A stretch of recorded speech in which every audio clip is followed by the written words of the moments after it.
Hi, everybody. I'm Martin Bandyke. Welcome to another 107 one-on-one. I am very happy to have with us today Amythyst Kiah, who is releasing her major label debut, her debut for Rounder Records, a little bit later on this year. It's going to be coming out on June the 18th. The album is called Wary and Strange. Amythyst, how are you? Welcome to 107 one-on-one.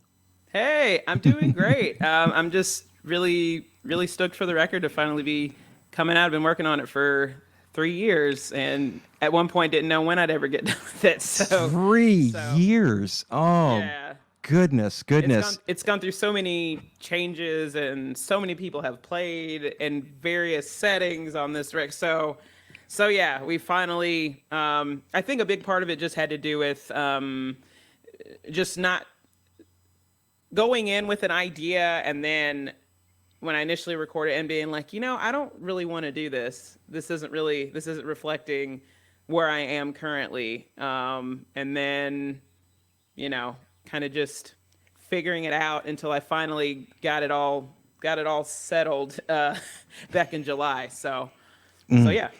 So yeah, I've read that you had two versions basically of this album, which you ultimately scrapped most of these tracks, all of them, to kind of Yeah. start back over. Ay, Yep. ay, ay, that's got to be really a difficult Yeah. thing to face. And I didn't, and I guess I didn't really fully grasp that how much we'd have to re-record until once I got to the studio. All this was like a huge like learning experience for me. But so what I had is, so I went to the studio in 2018, recorded like a lot of like kind of like rehashed stuff that I'd already either recorded or done in some capacity, but just did like a folk version. And then I came out of my writer's block and then wrote some new songs and then practiced and like worked on them, worked on like adding other stuff to it with a band that I've played with here. And then being like, you know what? I want these songs on this record. Like, I just want to put it, because I'd sort of been compartmentalizing my band stuff with my solo with, and I was just like, let's just put it all together. I wrote these songs, let's just put them all on the same thing. So then I recorded at a different studio, and it was, electric guitar, drums, the whole nine. So by the time I got to work with Tony Berg, the producer of this record, I had two totally different recordings from two totally different, which coming from two different studios isn't really the thing. It's really just the sound, the way things were done were just totally different. And he's like, if we're going to make this, if we want to make this your vision of combining your roots background with your alternative background, it's going to involve re-recording a lot of this stuff because this sounds so different, and it's just going to sound like you've piecemealed an album together. And we want this to be cohesive. And I'm like, yes, that makes exact Hmm. total sense.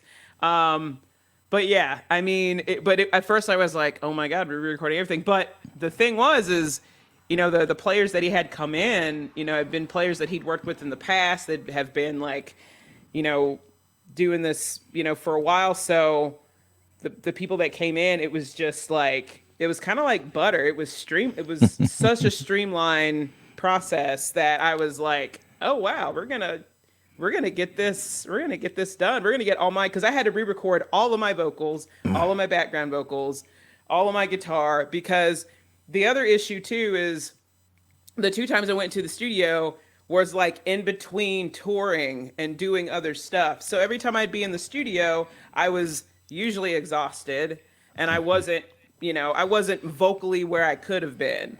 And so going into the studio totally fresh, getting a routine night's sleep, eating pretty decently, and I think it was my first time really recording with being completely at peace and at ease and no pressure.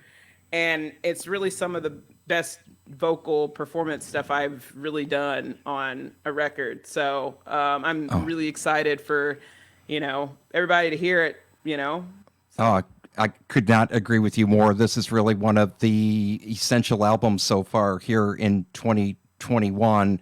I mean, this your songwriting, this production, everything just comes together so perfectly on this album. Let's talk about your roots. Let's go back a little bit. Give us some background about yourself. Where are you from originally, and where are you living these days? Where are we talking to you today, Amythyst? So today I live in Johnson City, Tennessee, which is the northeast corner of Tennessee, like on the border of Southwest Virginia and Western North Carolina, 4 hours east of Nashville. And I've been living here since 2006. I grew up in Chattanooga, Tennessee, which is about 3 hours south. So like you drive through Knoxville to get to Chattanooga from Johnson City. And yeah, I grew up there. Grew up in white suburbia. Went to public school. Tried to do the jock thing, and ended up just diving into music. And I'm a much more sensitive soul than I think I realized. So so anyway, I went into really digging into like playing guitar, and didn't really start considering it as a career path until my early 20s. So for me, it was always like a therapy, because I had really bad like social anxiety, and I didn't really have it so much when I was younger. When I was younger, I was actually like pretty loud, and I on my report cards, my teachers would say she's very smart, but she talks too much. So I've actually had quite a was very active and very loud and talkative, and sort of, but as I got older, like that started to shift a little bit. I became a lot more aware of I guess the way that I presented myself, I was kind of a tomboy. I felt uncomfortable with the idea of like, I guess, being more feminine, because it just felt weird to me. And then I was dealing like with my sexuality, and then I was dealing with being like a black kid growing up in in a conservative white Christian suburbia. So there's all these different things that kind of dampened my spirit quite a bit. And so like so music was my way of like just kind of escaping from all of that. But I go to therapy now, and I'm doing a lot better. So Good, good. I'm glad to hear that. Yeah. So music is that great escape for so many of us, and that place that truly gives us joy and gives us catharsis and something away from some of the difficult parts of our daily life. What was one of your really early musical breaks? You work with Our Native Daughters, this incredible supergroup, all women of color supergroup. How old were you when that came about, Amythyst? Was that one of your big breaks? Moving along. As far as like the most exposure that I've ever gotten in one sitting, yes, that was definitely a big break. That was back in, because that was in 2018. I cannot do math right now. It's just not happening. But I'm 34 now. Was that really 4 years ago? Oh my God. Time is flying. Yeah. 2019. So I was either 29 or 30, something like that. But I'd been, up until that point, I had little small tiny victories. Like, I got my UK booking agent when I was, I guess like in 2015. Then 2016 is when Rihanna asked me to open for her. And then I got signed on to her booking agency, have the same agent. And then, so that was like a huge deal, because that meant I got to play more places, and that was amazing. And get to open for all kinds of different people. And then Our Native Daughters was just sort of like, definitely like one of the big like highlights in my career. And then things have just continued to, get better and better. So despite the pandemic, things have continued to blossom. People have really gone to have really taken virtual shows and keeping up on social media really to heart over the past year and a half. So things have continued to grow, even though I can't physically see people and say hi physically. But things have just been moving on up. So And it was for our native daughters that you wrote the song Black Myself, which gained a ton of attention, a Grammy nomination. It also won Best American Roots Song of the Year at the Folk Alliance International Awards a couple years ago. Is the version on your new solo album, Weary and Strange, that's a new version, Yeah. completely new version of the song, I take it? Yeah, it's a completely new version of the song. Talk about it. For Yeah. those who may not have heard it, and they're going to be hearing it a lot on 107.1. They already have, and they're going to be hearing much more of it. This is an anthem. This is such an incredible statement. Well, what motivated you to write it, and give us a feel, a taste of some of the lyrics in the song, if you would. Sure, thank you. Yeah. So yeah, I mean, with Black Myself, I mean, I wrote that, toward the end of, we were in Louisiana recording the Our Native Daughters project for, about 2 or 3 weeks, and so this was like towards the end of that, and we were writing and recording it kind of all at the same time. And so when I wrote this song, I'd really had time to like kind of sit with, my own personal experiences, also tied in with the history that we'd been kind of exploring, the slave narratives we'd been reading.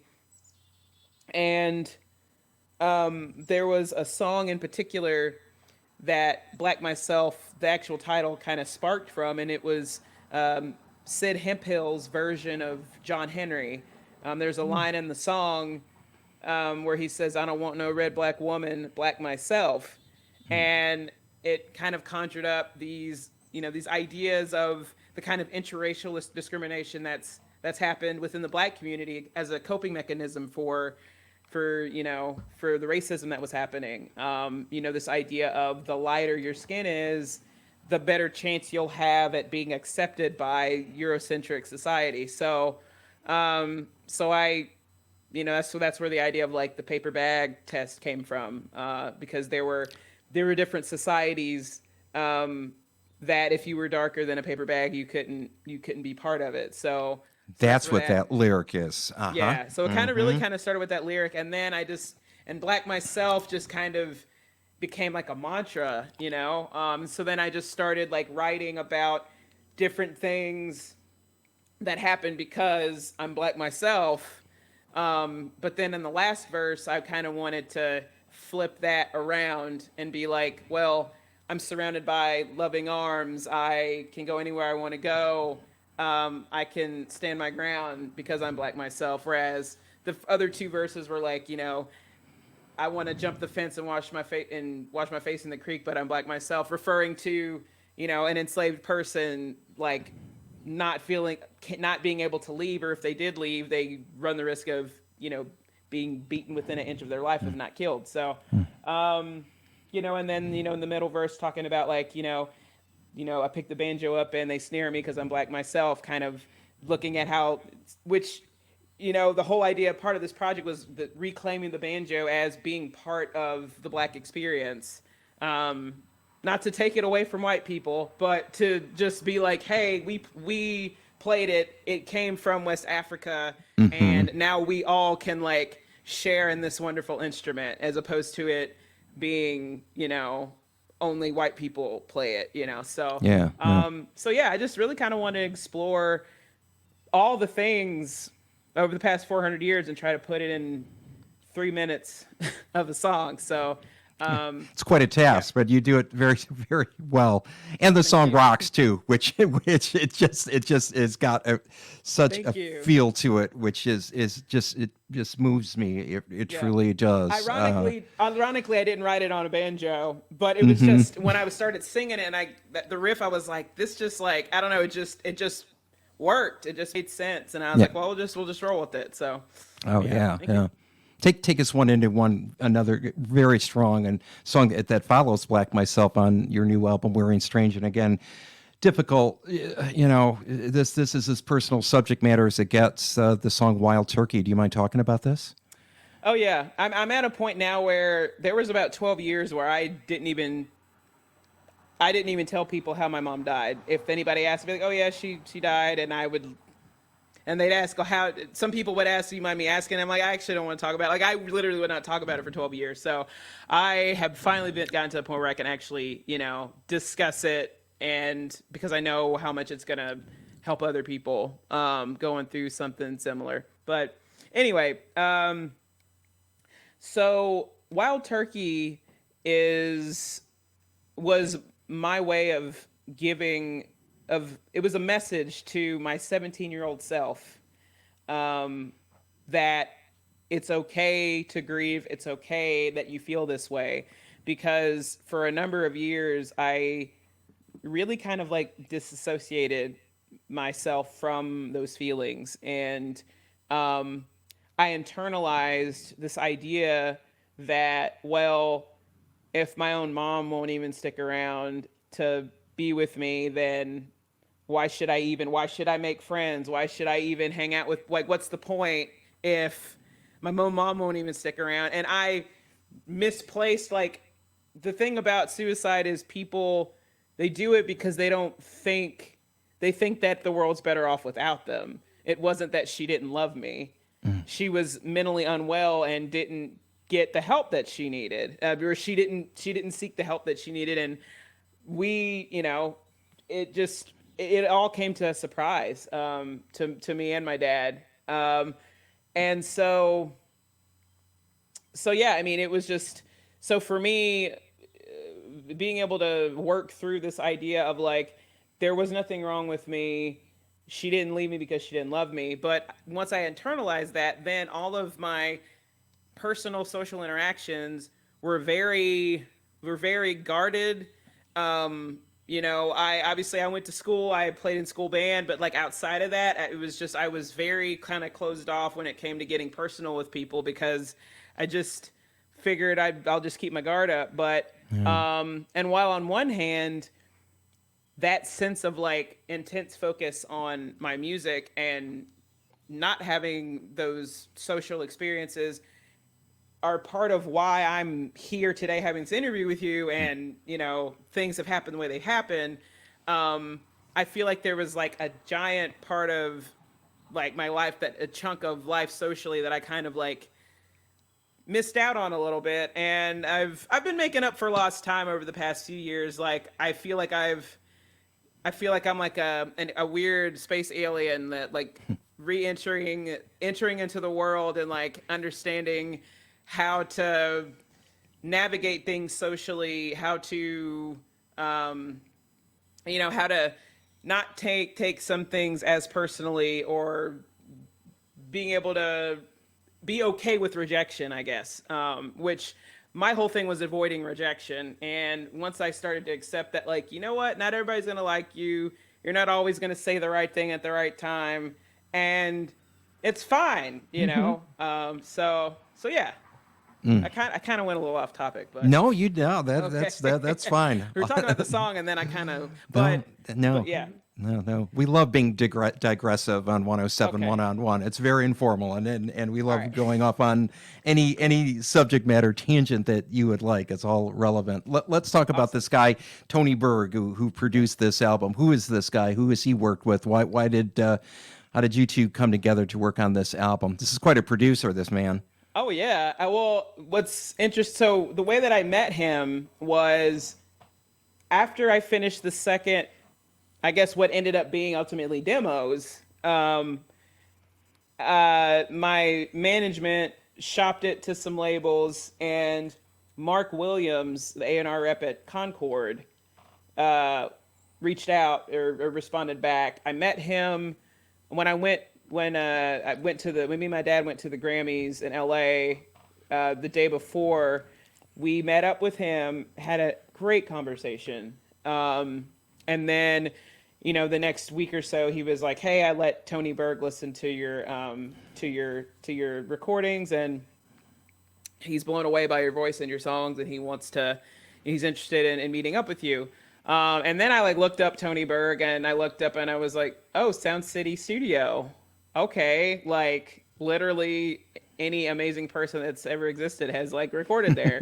That's cool." And then I read into his background, and I'm like, this guy's been like at the studio, like he was like a session guitarist on the Rocky Horror Picture Show recordings. Whoa. So like that was kind of like, I think the kind of the beginnings for him. And then now he like co-owns the studio with Blake Mills, who also played on the record on a couple of songs and like an incredible guitar player. So anyway, there was a lot there, and I'm like, this is like above and beyond, and I'm like, I'm so glad I signed to a label because there's literally no way I would have been able to afford to pay for any of this stuff. So that was cool.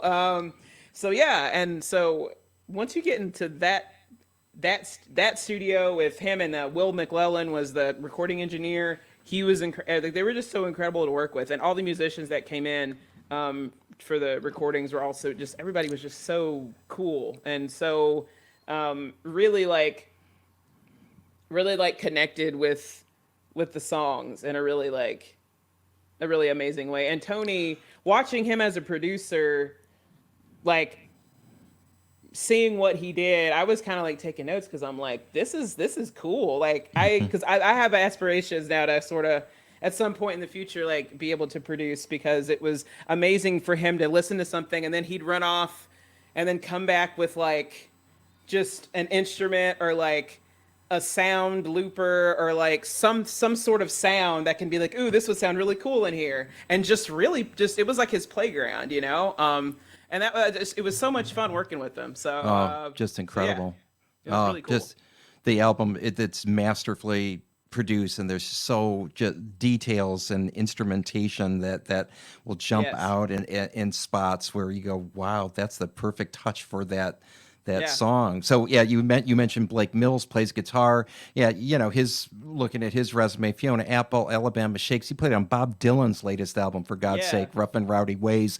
And then you've got Wendy Melvoin from Wendy and Lisa from Prince's band, Prince and the Revolution. Well, I love her.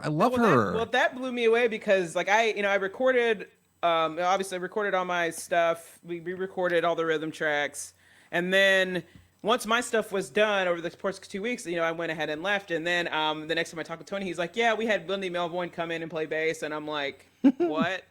And he just said it like, because he knows her. Like, he's whatever. And I'm just like, I literally had no idea that was even going to be a thing. So, wow. So it was really cool. Yeah. So I think she played on like 2 or 3 songs on the record. So, yeah, it's cool. So hopefully one day I'll get to meet her, but I'm glad she played on the record. I love it.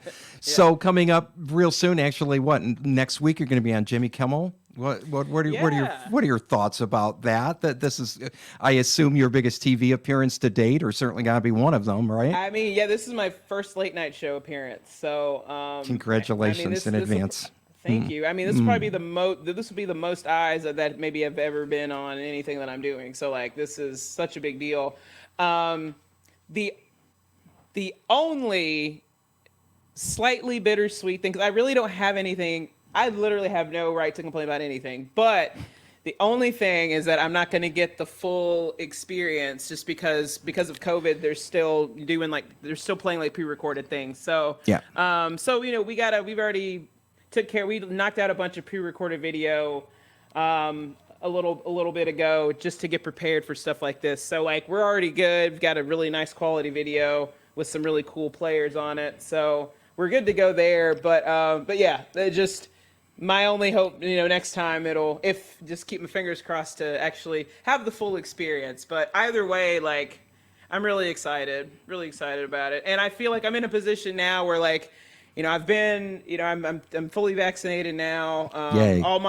Pretty much all my friends, my partner, my dad, we've all been fully vaccinated. So now I feel like maybe I can actually like celebrate for a change. Like celebrate something. Imagine that.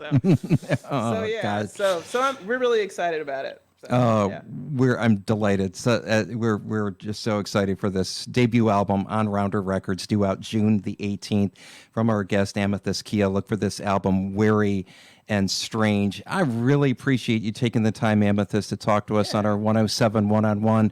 Continue to stay well. We hope we can see you in concert in Ann Arbor sometime sooner rather than later. Any dates set up at all right now for live concerts? How's that look? Oh yeah, we're in the works. There's a lot of venues now.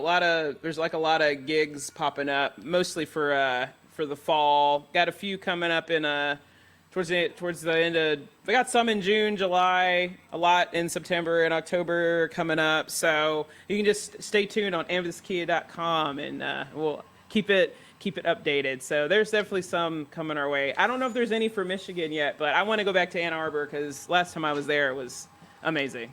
So, Excellent. Yeah. Hope to see you again here soon. Thanks for the time. Thanks for joining us on 107 One-on-One.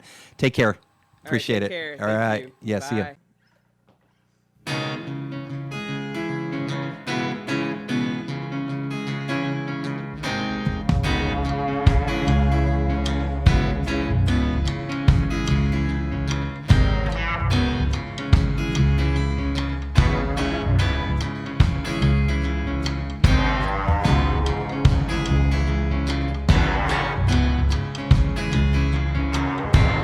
Woke up this morning feeling bad. I had the worst hangover that I ever had. I know that my baby had it going on. Yeah. And if I did it all over again, I'd do the same damn thing anyhow. And if I did it all over again, I'd do the same damn thing anyhow. Yeah.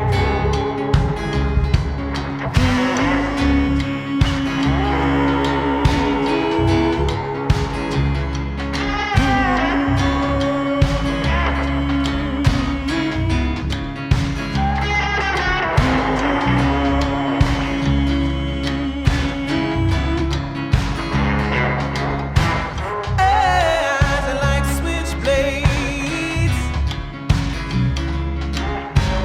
brand of cigarettes.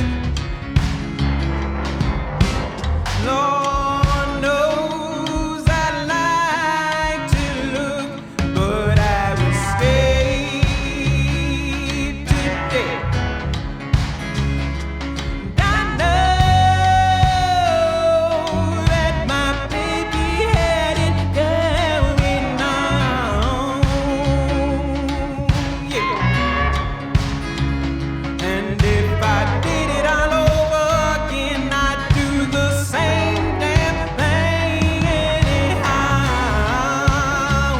And if I did it all over again, I'd do the same damn thing anyhow. Yeah.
Thanks so much again for tuning in and watching.